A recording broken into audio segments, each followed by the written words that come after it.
dans la paisible forêt de bois joli, où les arbres murmuraient des secrets au vent, et où les ruisseaux chantaient des mélodies cristallines, tous les animaux vivaient en harmonie. Chaque matin, les petits de la forêt se rendaient à l'école de maître Ulrich, un vieux hibou sage et vénéré, dont les yeux dorés brillaient de connaissance.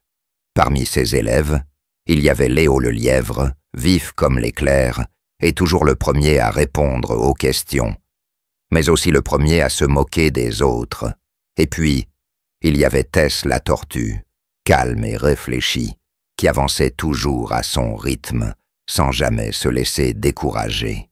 Un matin, maître Ulrich rassembla tous les élèves sous le grand chêne et annonça d'une voix solennelle: « Demain, une grande épreuve vous attend. Celui ou celle qui rapportera une pomme d'or du verger lointain avant le coucher du soleil gagnera un panier rempli de délicieuses friandises de miel doux, la meilleure pâtissière de la forêt. » Les animaux poussèrent des cris d'excitation. Léo bondit aussitôt. « Ha ha ha! Cette épreuve est faite pour moi. Je serai de retour avant que certains aient même quitté la cour de l'école. » Il lança un regard moqueur à Tess, qui se contenta de sourire. Maître Ulrich leva une aile pour calmer tout le monde. « Souvenez-vous, mes petits, la rapidité n'est pas toujours la clé. La sagesse et la persévérance sont tout aussi importantes. » Mais Léo n'écoutait déjà plus. Il dansait sur place, imaginant déjà son triomphe. Le lendemain, au lever du soleil, les concurrents se rassemblèrent. Outre Léo et Tess, il y avait Riri l'écureuil, agile mais distrait, Gaston le hérisson, prudent mais lent, Lila la grenouille, rapide mais impulsive. Maître Ulrich donna le signal. « Que le meilleur gagne !» En un éclair, Léo fila comme une flèche, laissant les autres loin derrière. Tess, elle, avança d'un pas régulier, murmurant « doucement mais sûrement ». Léo courait si vite qu'en moins d'une heure, il avait déjà parcouru la moitié du chemin. « Trop facile », ricana-t-il. C'est alors qu'il aperçut un champ de trèfle frais et tendre. « Une petite pause ne fera pas de mal. » Il se mit à brouter, puis reput, s'allongea sous un saule. « Je peux me reposer un peu. Tess mettra des jours à arriver. » Le vent berça son sommeil, et bientôt, Léo ronflait paisiblement. Pendant ce temps, Tess avançait sans relâche.